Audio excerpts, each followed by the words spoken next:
Os modelos de juiz na literatura, esse é o tema do programa de hoje. Aqui estamos para mais um bloco e vamos discutir alguns modelos. Começar assim, André, nesse nosso livro tem um texto do Carlos Cárcova, que é um brilhante filósofo argentino que adora literatura, que faz o seu texto sobre um juiz que nos é muito caro, que todos nós já escrevemos. Eu escrevi um texto chamado Asdak e os embargos declaratórios, nunca esqueço, que está num dos meus Compreender Direito, e que acho que os nossos telespectadores merecem que você faça, ou vocês três, enfim, um pequeno comentário sobre o Asdak, e depois eu quero perguntar para você sobre o Ampk e Dampk. Eu tive a oportunidade de traduzir o texto do Cárcova, que se chama O Círculo de Giz Caucasiano, que é o nome do livro, né, do Bertolt Brecht, e o Teatro Revolucionário de Brecht. Então, assim, aqui o Carlos já também mostra, né, uma vertente lá do início da geração dele, mais ligada, né, ao Brecht e a todo esse teatro revolucionário, onde ele se posiciona, contextualiza, fala da importância do autor, que, querendo ou não, é o maior dramaturgo do século XX.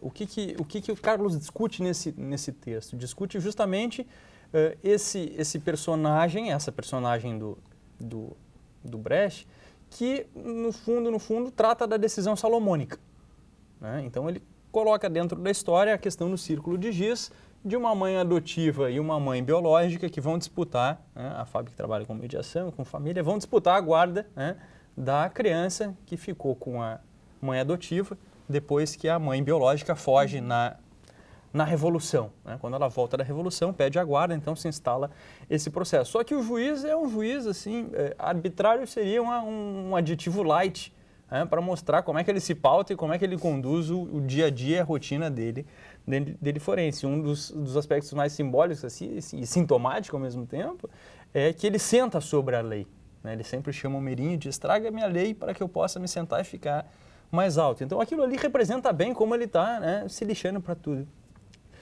tudo isso. E as decisões são tomadas de um modo tão sem nenhum padrão, tão sem nenhuma racionalidade, que quando chega esse caso da disputa pela guarda, ele diz: bom, aqui eu tenho a oportunidade de fazer alguma coisa nova. E aí entra a decisão salomônica, em que ele faz um círculo de giz e diz para elas disputarem a criança.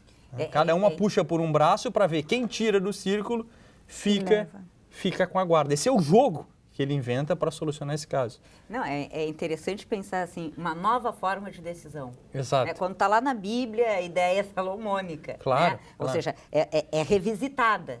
Né? Exato. E com alguns adendos interessantes. É nesses adendos que nós temos que prestar atenção. Né? Porque a literatura vai se acumulando numa tradição, mas vai acrescentando coisas.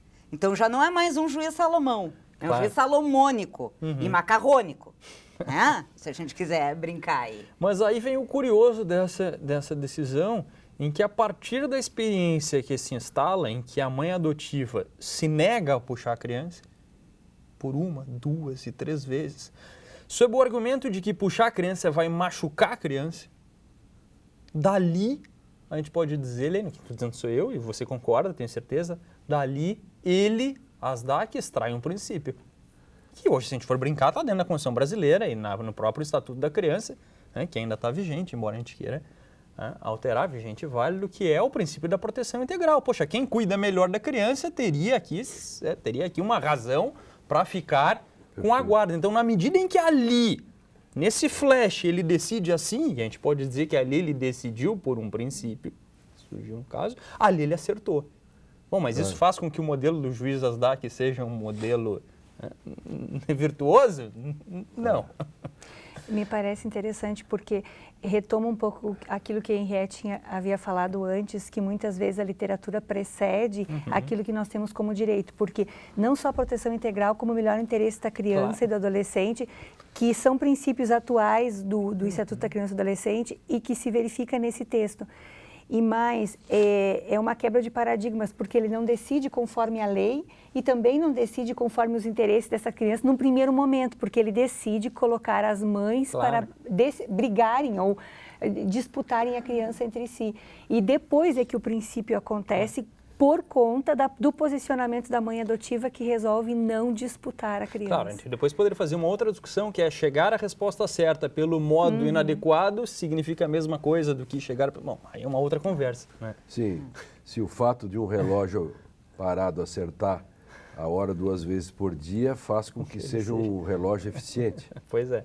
Ou bom, ou apenas um relógio estragado. Então, assim, aqui no ASDAC, no fundo, a gente tem essa questão do princípio, que também aparece, né? Do princípio. Em momento algum fala em princípio, né, Lênio? Assim como nas viagens de Gulliver, também não se fala em princípio.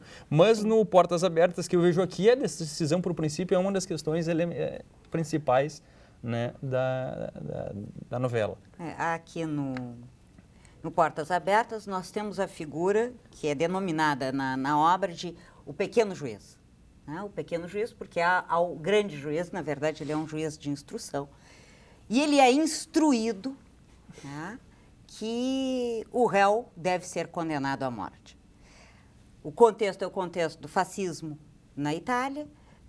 Um sujeito comete um assassinato triplo, né, mata 3 pessoas, e vai a julgamento em função disso. Só que esse pequeno juiz é contrário à pena de morte, que seria aplicada no caso de condenação. Mas ele recebe instruções dos seus superiores, né, de que aquele réu tem que ser condenado.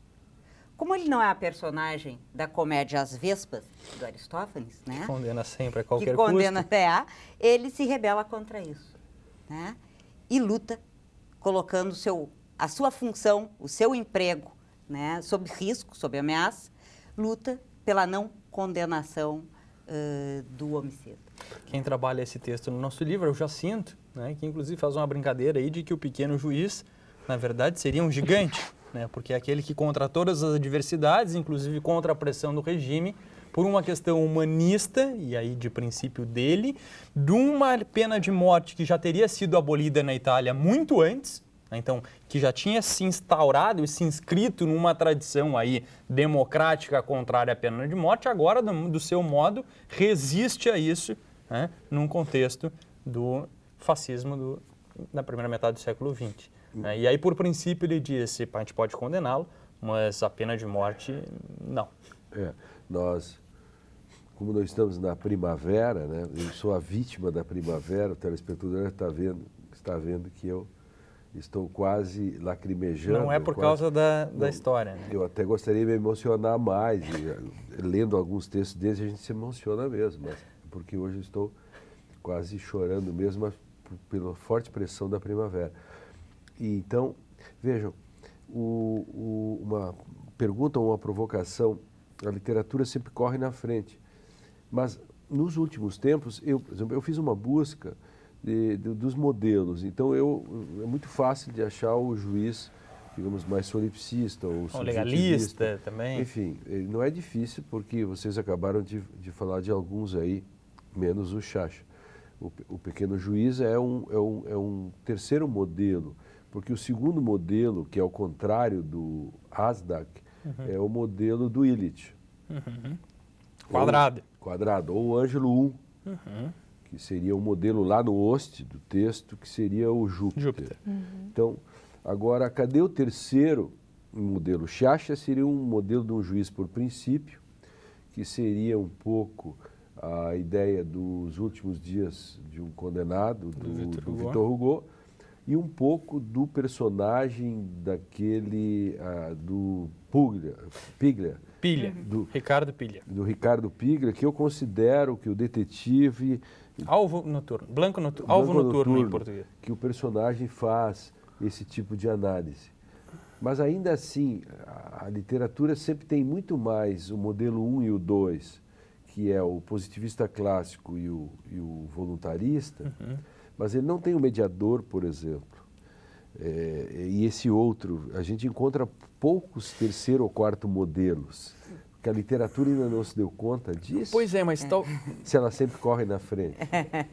Talvez porque sejam difíceis outros modelos além desses dois que nós conhecemos. Não, mas aí assim, talvez... Ou talvez eles existam e nós tenhamos detectado. Esse é um texto recente. Não os encontramos aí. Esse é um texto recente.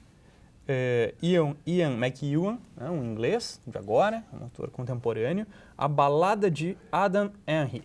Lênin, acho que até já deu uma olhada, leu, comentou, escreveu no Conjuro. Eu escrevi no Esse Conjuro. Esse é um texto, é um grande autor, mas assim, eu digo, não é um texto antigo, não é um texto clássico, né, não é um prêmio Nobel, não que isso também queira dizer muita coisa, mas também não tem esse rótulo, que trata de um juiz contemporâneo.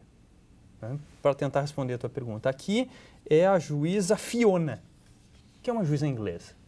E o que se discute nesse texto, inclusive eu e o nosso amigo comum de Terax estamos escrevendo sobre isso, né, nesse momento, terminando uma pesquisa aqui, trabalha a questão, o problema das transfusões de sangue em face de direito...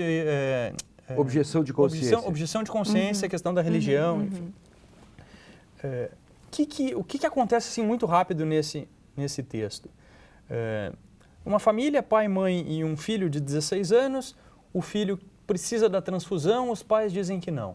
Esse caso chega para a juíza Fiona, que está em meio ao divórcio. A juíza Fiona vai conhecer a parte, né, vai ao hospital fazer uma inspeção em loco, ver o menino, conhecer o menino e, contra a vontade dos pais, autoriza a transfusão. Tem toda a discussão na jurisprudência brasileira, se isso se admite, se não se admite, se a criança admite. Sim, testemunhas de Jeová no Brasil. Isso. Né? Então, autoriza, os pais tiram aquele peso das costas, não gostam da decisão, mas ao mesmo tempo se sentem aliviados, que não foram eles que violaram a religião, e sim, né, ela termina sendo uma messiânica, salvadora. E o menino, depois disso, começa a colocar toda a religião em xeque.